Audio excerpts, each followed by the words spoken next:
Leviticus chapter 14. Ang ritual para sa paglilinis ng taong may malalang sakit sa balat. Sinabi ni Lord kay Moses, ito ang instruction sa taong may malalang sakit sa balat sa panahon ng ritual ng paglilinis niya. Dadalhin siya sa priest. Lalabas ng camp ang priest kasama ang taong may sakit sa balat. Tapos, iti-check siya ng priest doon. Pag gumaling na ang taong may malalang sakit sa balat, iuutos ng priest na magdala ng 2 buhay na ibon na malinis ayon sa ritual. Kahoy na cedar, pulang tali at sanga ng halamang hisop.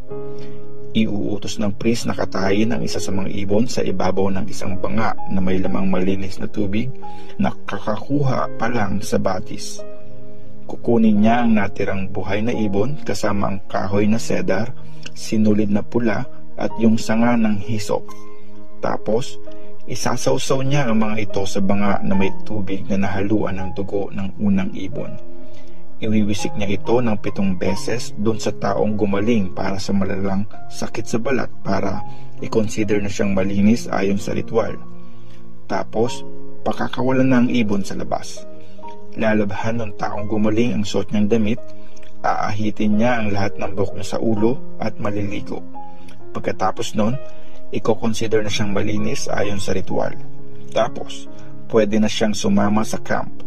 Pero kailangan niya pa rin mag-stay sa labas ng kanyang tent ng 7 araw. Sa ika-7 araw, aahitin ulit niya ang buhok niya sa ulo, pati yung balbas at kilay niya at lahat ng buhok sa katawan niya. Tapos, lalabhan niya ang damit niya. Maliligo siya, saka siya i-consider na malinis ayon sa ritual. Sa ika-8 araw, kukuha ang taong gumaling ng 2 lalaking batang tupa na walang defect, isang babaeng tupa na 1 taon pa lang na wala ring defect, at 3 kilo ng magandang klaseng harina na may olive oil, at dadagdagan pa yon ng halos kalahating litro ng olive oil para sa offering na butil. Ihaharap ng priest kay Lord sa entrance ng banal na tent ang taong gumaling mula sa malalang sakit sa balat. Dala ang mga ito. Kukunin ng priest ang isa sa mga batang tupa at i-offer para sa pambayad sa kasalanan kasama ng 1/3 litro ng olive oil. Tapos, itataas niya ang mga ito bilang offering na tinataas kay Lord. Kakatayin niya yung tupa sa lugar na holy kung saan kinakata yung offering para sa kasalanan at offering na susunugin.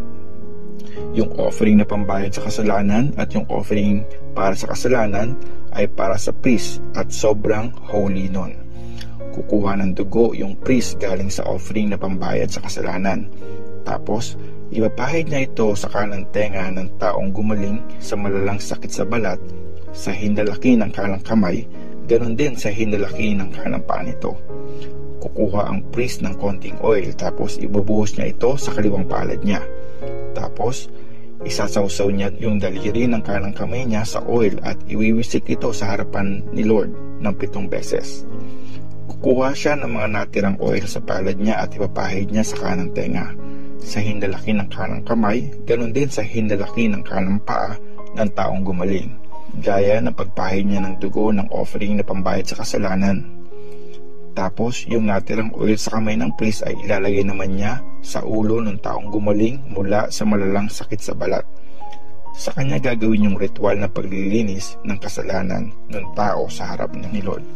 Tapos, yung natirang oil sa kamay ng priest ay ilalagay naman niya sa ulo ng taong gumaling mula sa malalang sakit sa balat. Sa kanya gagawin yung ritual ng paglilinis ng kasalanan ng tao sa harap ni Lord. I-offer ng priest ang offering para sa kasalanan at gagawin niya yung ritual para sa paglilinis ng kasalanan ng taong gumaling. Sa kakakatayin ng priest yung para sa offering na susunugin. Tapos, i-offer ng priest sa altar yung offering na susunugin at offering na butil. Ganito ang dapat gawin ng priest sa ritual ng paglilinis ng kasalanan para sa taong gumaling. Tapos, i-consider na siyang malinis nun ayon sa ritual. Pero kung mahirap yung taong gumaling mula sa malalang sakit sa balat at kulang ang pambayad niya, magdadala siya ng 1 lalaking batang tupa para itaas bilang offering na pambayad sa ritual ng paglilinis sa kasalanan. Tapos, magdadala rin siya ng 3 kilong magandang klaseng harina na may halong olive oil.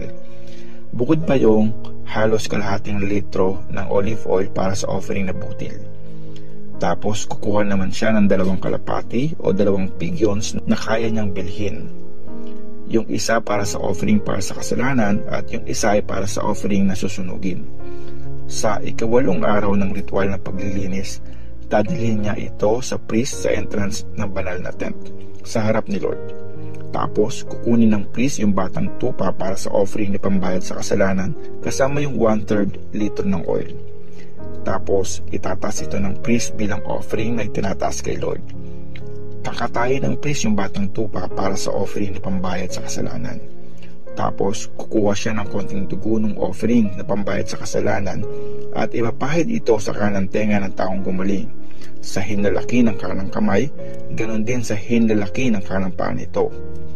Kukuha ang priest ng konting oil, tapos ibubuhos niya ito sa kaliwang palad niya. Tapos isasawsaw niya yung daliri ng kanang kamay niya sa oil at iwiwisik ito ng 7 beses sa harapan ni Lord. Ipapahid niya naman yung konting oil sa kanang tenga ng taong gumaling mula sa malalang sakit sa balat, sa hinlalaki ng kanang kamay, ganon din sa hinlalaki ng kanang paa nito, gaya ng pagpahid niya ng dugo ng offering na pambayad sa kasalanan. Tapos yung natirang oil sa kamay ng priest ay ilalagay naman niya sa ulo ng taong gumaling mula sa malalang sakit sa balat. Sa kanya gagawin yung ritual ng paglilinis sa kasalanan ng tao sa harap ni Lord. Tapos dapat siya mag-offer ng 2 kalapati o pigyons, depende sa kaya niyang bilhin. Yung isa bilang offering para sa kasalanan at yung isa naman ay para sa offering na susunugin na kasama ng offering na butil.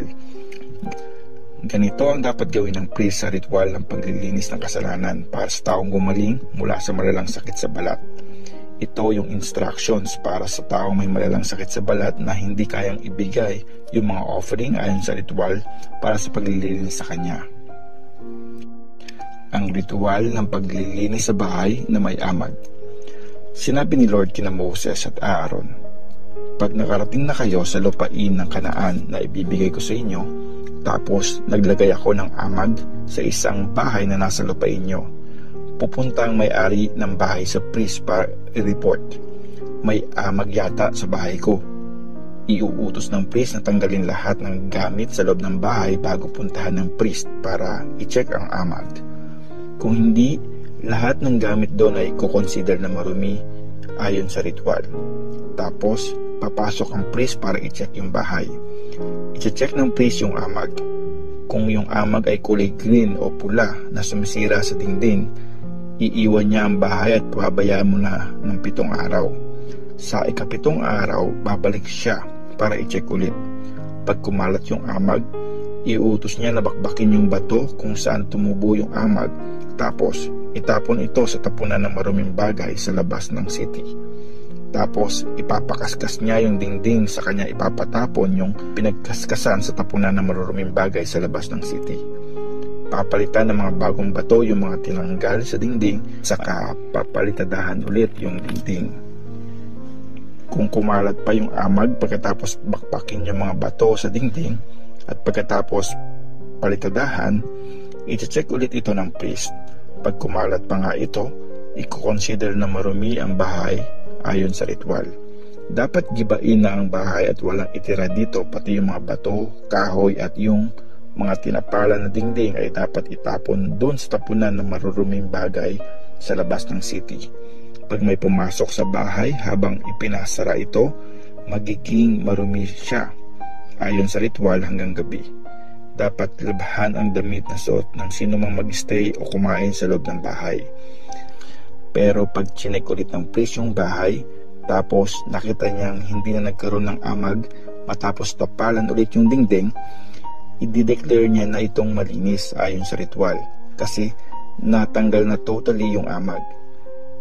Para i-purify yung bahay, dapat siya magdala ng 2 ibon, ilang kahoy na cedar, pulang tali at sanga ng hisop. Kakatayin niya ang isa sa mga ibon sa isang banga na may lamang malinis na tubig. Tapos kukunin niya yung kahoy na cedar, yung hisop, yung pulang tali at yung buhay na ibon. Isasawsaw niya ang mga ito doon sa tubig na hinaluan ng dugo ng unang ibon. Tapos wiwisikan niya ang bahay ng 7 beses gamit ang mga ito. Ganito nyo gagawin ang ritual sa paglilinis ng bahay gamit ang dugo ng ibon, malinis na tubig, kahoy na cedar, hisop, pulang tali at yung buhay na ibon. Tapos, pakakawalan niya yung ibon sa isang open area sa labas ng city. Sa kanya i-declare na malinis na ang bahay ayon sa ritual. Ito ang mga instructions para sa lahat ng uri ng malalang sakit sa balat, para sa galis, sa pamamaga, sugat o pantal, at para sa amag sa damit, maging sa bahay para malaman kung dapat bang i-consider na marumi o malinis ang mga ito ayon sa ritual.